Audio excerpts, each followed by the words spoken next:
गांव के किनारे एक पुराना कब्रिस्तान था जिसे लोग भूतों का डेरा कहते थे। सूरज ढलते ही वहां जाने की हिम्मत कोई नहीं करता था। कहते थे कि वहां रात के समय अजीब अजीब आवाजें आती थीं। अमन, गांव का एक निडर युवक, इन कहानियों को झूठ मानता था। एक दिन उसने अपने दोस्तों के सामने दावे के साथ कहा, मैं आज रात उस कब्रिस्तान में जाकर रहूंगा। अगर वहां सच में भूत हैं तो देखता हूं। दोस्तों ने उसे मना किया, लेकिन वह अपनी जिद पर अड़ा रहा।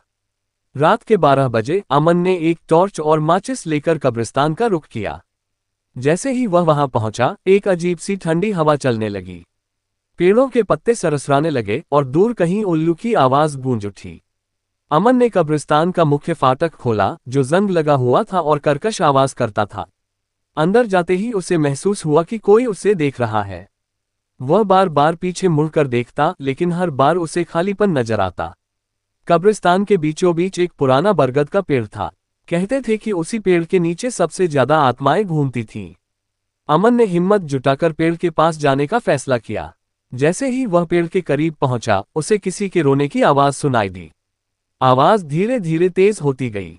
उसने टॉर्च की रोशनी उस ओर फेंकी, लेकिन वहां कुछ नहीं था। तभी उसे लगा कि किसी ने उसके कंधे पर हाथ रखा है। डरते हुए उसने मुड़कर देखा।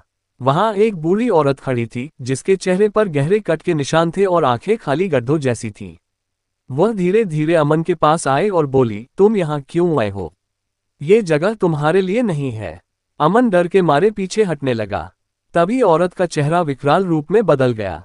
उसकी लंबी लंबी उंगलियां अमन की ओर बढ़ने लगीं। अमन ने भागने की कोशिश की, लेकिन उसकी टांगें जैसे जकड़ गईं। अमन ने हिम्मत करके चिल्लाना शुरू किया। उसकी आवाज दूर दूर तक गूंजने लगी, लेकिन गांव से कोई मदद नहीं आई। कुछ ही देर में वह कब्रिस्तान में गायब हो गया।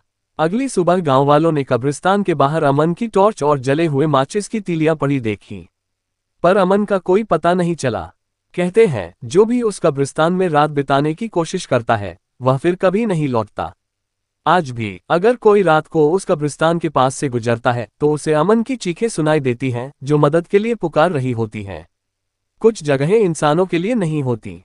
अगर आप भी किसी पुरानी डरावनी जगह पर जाने का सोच रहे हैं, तो 2 बार सोचिए। शायद वहां कोई आपकी राह देख रहा हो।